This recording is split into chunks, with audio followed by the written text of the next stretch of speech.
Mais enfin, t'es encore en retard, comme d'habitude. Ouais, ça a été un peu compliqué ce matin. Mais pourquoi? Tu viens de te lever. Non, je viens pas de me lever, j'avais pas mal de choses à faire. Ah ouais? Comme quoi? C'est comme si j'avais une autre journée en plus. Ah ouais? Pourquoi tu fais quoi? Ben en fait,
Mais pourquoi tu fais tout ça? Parce qu'en fait, j'ai plusieurs pathologies. Alors j'ai ce qu'on appelle spina bifida, et j'ai eu des opérations du dos. Donc ça m'oblige à gérer pas mal de choses. Ou en séquelles, si tu veux, j'ai un syndrome de la queue de cheval. Donc il y a pas mal de troubles. C'est pour ça que tu oses être handicapé. C'est pour ça que je vais aux toilettes handicapée, pour des raisons de confort en effet. Merci Mais, de l'avoir remarqué, ça me fait plaisir. Mais du coup, comment tu vis ton handicap tous les jours? Parce que c'est beaucoup de trucs quand même. Oui, il y a pas mal de choses à gérer. Et après, mais j'ai souvent l'impression que le handicap, en fait, c'est quelque part, c'est le regard des autres. Parce que c'est, je sais pas, c'est un effet miroir. Et du coup, dans le handicap invisible, on peut le cacher la plupart du temps. Mais parfois, ça me sert de le rendre visible. Comment tu fais pour le rendre visible ton handicap? Pour le rendre visible, en fait, par exemple, j'ai une canne, un corset, j'ai aussi une ceinture lombaire. Et je m'en sers notamment dans les voyages pour marquer le handicap. Et quelque part, qu'il y ait une prise en charge un peu particulière. Et après, comme je dis aussi, alors moi ce que j'aime bien dire, c'est mon pass VIP. Où en fait, c'est juste ma carte de priorité en raison du handicap. Et c'est vrai que voilà, au début, c'est un peu dur de s'en servir. Parce que ça nous oblige à accepter quelque chose. Et ça oblige à affronter le regard des gens. C'est fou parce que de toute façon, quand on te voit comme ça, on ne soupçonne pas vraiment tout ce qu'il y a derrière. Enfin, même moi qui te connais, si tu me l'avais pas dit, si je vis pas avec toi, en fait, je le sais pas, quoi. Et même toute personne, en fait, tout le monde a une part cachée, tout le monde a quelque chose qu'il ne veut pas forcément montrer. Et du coup, je pense qu'il faut prendre les personnes dans leur globalité, leur intégrité, et essayer de voir ce qu'il y a derrière, essayer de comprendre ce qui ne se voit pas et ce qu'on a besoin de cacher peut-être pendant un certain temps, et aller le chercher justement, pas s'en tenir à ce qui est visible. Pourquoi tu me l'as pas dit avant, ton handicap? En fait, c'est comme pour tout le monde, en fait. Tu sais, t'as des choses que tu dis facilement, il y a des choses une part d'ombre chez tout le monde. Parce que du coup, il y a deux faces de toi. Il y a Sophie un peu handicapée, avec sa canne. Merci de me le rappeler. Avec sa canne et la Sophie qu'on voit là, comme ça, en cours, qui. Enfin voilà, on n'a pas l'impression que en fait, t'en baves chez toi tous les matins, tous les soirs, et que parfois tu peux. Tu montres pas vraiment au final dans ta vie de tous les jours. Non, j'ai pas trop envie de le montrer en fait. J'ai plutôt envie de montrer cette face positive et enjouée. Et Faux folle. Non, mais c'est vrai que voilà, après c'est aussi pour pas tomber dans le misérabilisme. Au final, c'est un peu ambivalent comme notion d'handicap invisible parce que, d'après ce que je comprends, d'un côté, tu as envie de dire ce que t'es, parce que c'est un peu ton identité. Enfin, ton handicap, il fait un peu partie de toi, et d'autres, t'as pas forcément envie que ça influence comment les gens te voient. Donc, Ou après, c'est aussi par rapport à soi-même. Est-ce qu'on est en mesure de le dire? Peut-être le dire aussi, c'est le dévoiler, c'est peut-être le rendre réel. Quelque chose sur lequel on s'est habitué aussi quelque part. On fait avec. Et du coup, on n'a pas forcément envie de passer notre temps à parler de ça ou à vivre autour de ça. Mais des fois, c'est pas un peu oublié? Parce que si tu le dis une fois, comme on ne le voit pas. Ouais, alors ça, oui, c'est l'autre côté, le revers de la médaille. Il y a aussi ce pendant-là. On va le dire une fois, et pour que les gens en tiennent compte quelque part, si c'est dit. Et le problème, c'est que comme ça se voit pas, ça va vite tomber aux oubliettes. Et du coup, on va être obligé, on va être dans la situation de devoir le répéter encore. À ton avis, c'est quoi la différence entre le handicap visible et le handicap invisible? Et, quelque part, justement, c'est ça, c'est ce premier regard. Enfin, on dit toujours qu'on se fait une impression des gens à la première rencontre, à la première fois qu'on va les voir. Et du coup, c'est ça, quelque part, quand tu vas décrire la personne, ça va être ah oui, la personne qui a un fauteuil roulant, ah oui, la personne qui a une canne. Et du coup, la différence, c'est que nous, ça va pas être cette première chose qu'on va dire. On va être caché derrière d'autres choses. Mais sinon, oui, c'est quand même une volonté de pas forcément le montrer, mais juste pour pas être mis dans cette case-là de c'est une personne handicapée. Ça fait partie de mon identité maintenant. Et j'apprends à vivre avec. Ouais. Je suis encore en apprentissage, mais je ne suis pas que ça.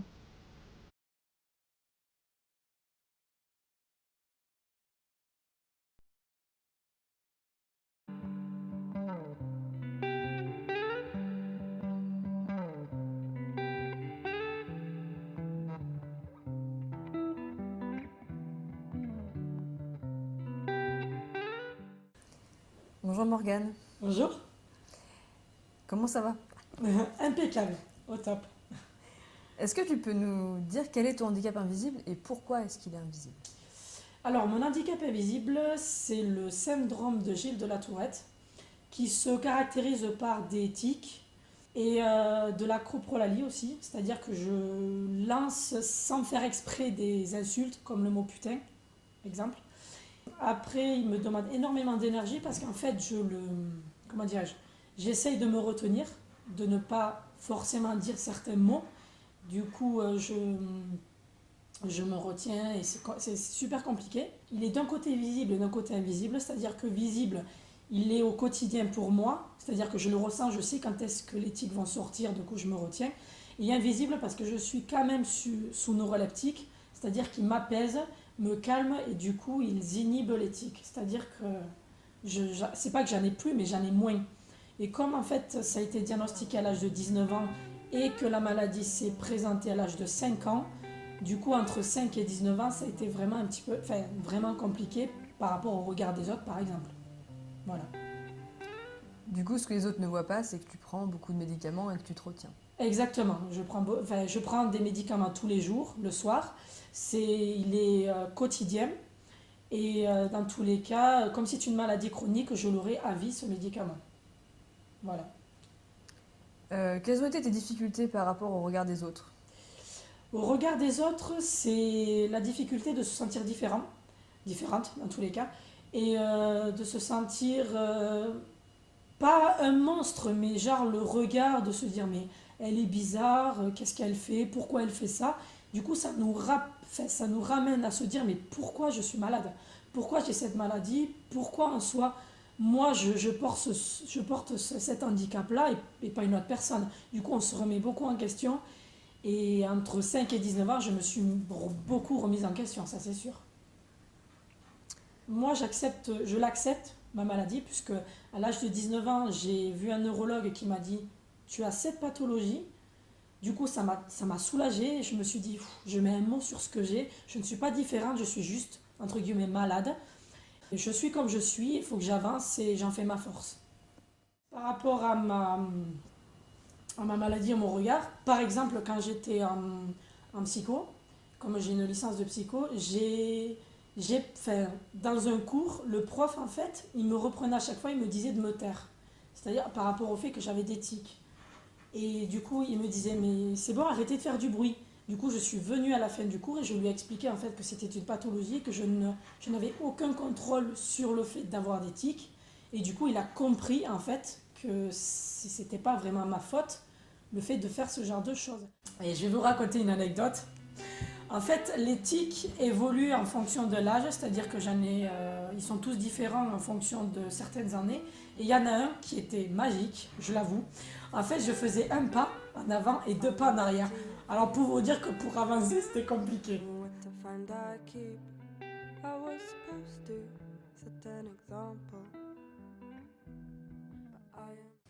Et tu t'es pas sentie contrainte par le regard des autres? Avant, oui. Maintenant, beaucoup moins, parce que j'ai beaucoup moins de tics, étant donné que je prends ce fameux neuroleptique. Mais avant, le regard des autres me blessait énormément. En plus, mes parents, en fait, ne savaient pas ce que j'avais. Du coup, eux aussi ne savaient pas quoi faire. Donc, c'était très compliqué, même dans ma famille. Et maintenant que tu l'as rendu invisible, le regard des autres a changé? Il a changé, non, je dirais, en fait, comme moi je m'accepte, automatiquement, les autres m'acceptent tel que je suis. Et pour moi, c'est super important que mon environnement, mes amis, mes parents m'acceptent. Et après, qu'ils soient visibles, moi, ça me gêne un petit peu. Parce que personnellement, ça me touche que les gens voient quand même que j'ai des tics ou autre. Mais sinon, après, comme ils me connaissent, ils se disent, bon, ben voilà, ça passera et il faut que ça sorte, quoi. T'as eu des réactions mauvaises quand t'en as parlé ou... J'ai toujours été entourée de personnes qui pouvaient comprendre ce genre enfin, pas de problème, mais de handicap. Du coup, heureusement et merci, je suis vraiment entourée de personnes quand même qui comprennent qu'un handicap peut certes handicaper, mais on peut en tirer quand même une force. Qu'est-ce que la vidéo t'apporte aujourd'hui? La vidéo m'apporte le fait d'en parler. Dans la société, en fait, on est un peu catalogué, et malheureusement, mais dans tous les cas, il faut continuer à vivre, il ne faut pas s'arrêter là, quoi. Il y aura toujours des obstacles, mais cet obstacle, il faut le surmonter et foncer, quoi. Est-ce que tu penses que ça t'aiderait que les autres connaissent ta partie d'invisible? Oui, parce qu'ils me connaîtront mieux et pourront peut-être comprendre certaines de mes réactions quand j'ai par exemple des tics en cours, exact. Et par exemple, si je fais un bruit et qu'ils ne savent pas d'où ça sort ou autre, au moins je pourrais expliquer, bon mais voilà, c'est juste en fait instinctif et il faut que ça sorte un petit peu et je relâche un peu entre guillemets la pression, quoi. Est-ce que tu penses que ce serait un bon moyen pour les gens de s'exprimer sur leur handicap, la vidéo? Oui, tout à fait. Après, il faut quand même avoir un regard personnel.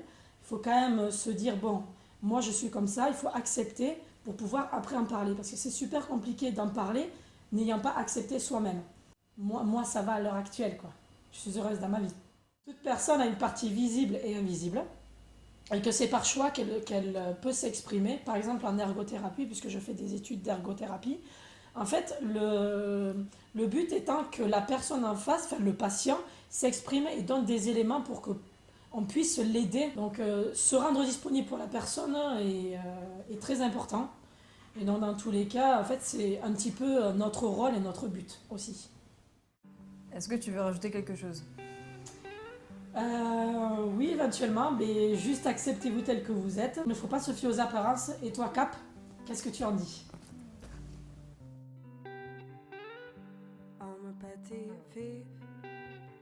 What will chain me after they let me loose and realize that maybe there are small crimes, but some things I just wouldn't do. White lies, but some tales I just. Mais du coup, t'arrives à faire du sport un peu quand même ou pas? Parce que... Donc il y a les activités... Pour entretenir ce corps de déesse. Oui, je sais. De toute façon, il n'y a pas de sou. C'est Véronique sans sou. Bonne blague.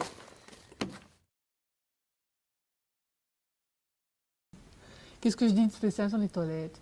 Que c'est chiant parce que j'attends toujours d'avoir les toilettes handicapées.